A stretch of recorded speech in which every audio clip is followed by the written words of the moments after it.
Wow.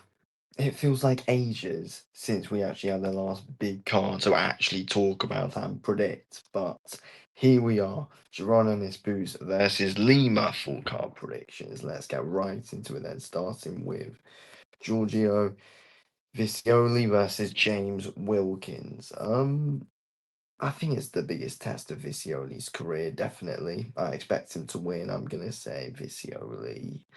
UD. Yeah, I think Visioli um has very quick hands, likes that nice hands down style. I think defensively, I think he's questionable. I think offensively, he's good at managing the distance well. I think his jab's very good. I think he's got very good straight shots overall. I don't see Wilkins offering him that much, to be honest. I think levels will be shown here. Wilkins is, fairly experienced. I believe he's like 16 fights or something, 13 wins, 3 losses. It's an interesting one for Visioli, but it's one which I think he should definitely win. I can't see him losing it.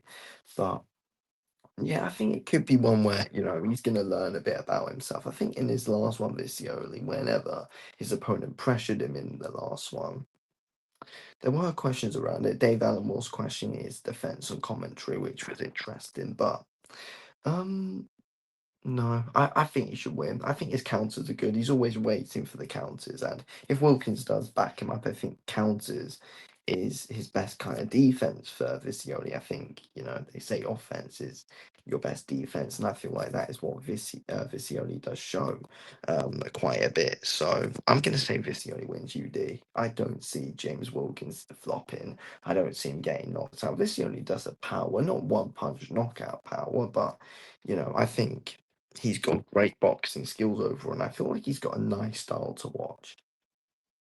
Anyway, we then go to Zaquin Moses versus Antonio Dunton. Um, Look, we know Zaquin Moses, what he can do. The guy's going to be a world champion, obviously. I think we all know that. It's clear. Like, we knew the moment we saw this guy burst onto the scene, he's going to be a world champion. He's got that amateur background as well. The moment we all knew he was cousins with Shakur Stevenson, we knew this guy was going to be something. Yeah, that's what he's shown so far. 4 wins, 3 knockouts. I believe we'll get a stoppage win here. I'm going to say round 5 for Sequin Moses. He'll get rounds in, he'll get the finish. But yeah, it's a fight on another big card for him. He's very good to watch. He's very nice to watch. I think what most people say is that he carries his chin high, but it doesn't matter because he's so slick. And it's his style. He moves forward very well. Good on the inside, good on the outside. I think he picks his shots and moments really, really well. He's very smart with it. We can already tell the kind of level that this guy is at already. So yeah, I believe he will get past this easily. He'll be able to box rings around this guy and eventually get a stoppage win. He's gonna be able to find some killer shots. He's very good to the body, and yeah, like we've seen time and time again what this guy can do pro wise and amateur wise. You know, he's gonna be a world champion. He's going to be a world champion. Anyway, we then go to Tamir Smalls versus Jose Roman. Um, I think Tahir Smalls will win. I'm gonna say decision Tahir Smalls.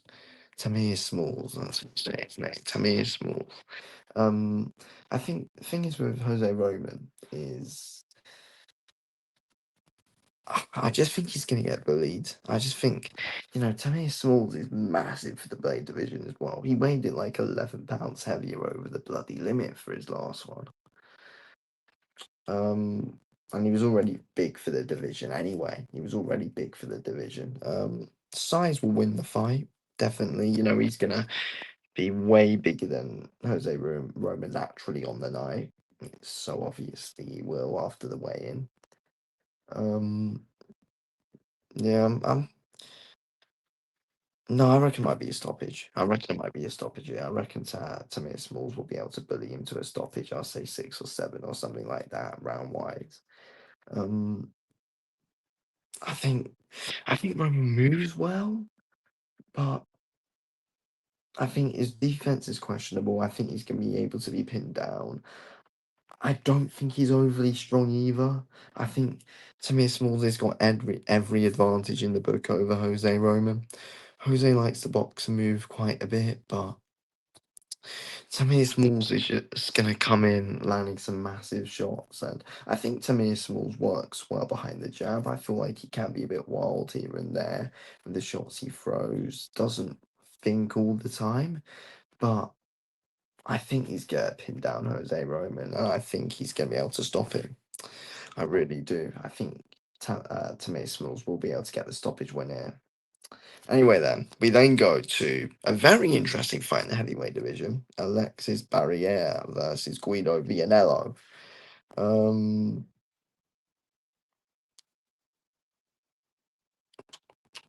I'm gonna go with Alexis Barriere to win this. Um, it was tough. It was tough, but I think I see that bit more from Barriere. Vianello, I think it's pretty messy. Barrier, he hasn't shown us anything to show, oh, yeah, this is like a massive American heavyweight talent. He hasn't shown us that at all. Never shown us that. I think it'll be good enough to beat Vianello, though. Yeah, Vianello, I just don't think it's gone his way for him in the pro ranks at all. It's not gone his way for him in the pros. You know, solid amateur, as we know. He's got a great amateur background, but I don't think he wins. I don't think he wins this. I think he's messy. Yeah, he can come in and land some good shots on the inside. I don't really think he's got a great outside game. Barrier does. I think Barrier will be able to keep him on the end of his jab, and I think if they do trade on the inside, Barrier can get some good success of his own here as well. I think it's going to go the distance, and I think Barrier is going to win a decision, probably a UD. He'll be able to keep him on the end of his jab here and there, catch him coming in. I think eventually Vianello could be messy and unpredictable, but I don't think Barrier's going to be one to really fully expose flaws. I think, Torres was able to do a good job at that. I don't think Barrier's on the level of Richard Torres. Um, yeah, but I think Barrier's going to win. I just think it might be a bit of a mediocre fight. That's kind of what I'm feeling. Anyway, we then get to our main event: Jaron Ennis Boots versus Lima. Um, why is this happening? Lima lost to Aaron McKenna. Tells you what you need to know. I mean, Aaron McKenna's a good fighter, good boxer overall. He's good to watch, but Aaron McKenna's not a real high level guy. Boots is an elite boxer. Boots is an elite boxer. Aaron McKenna's good, but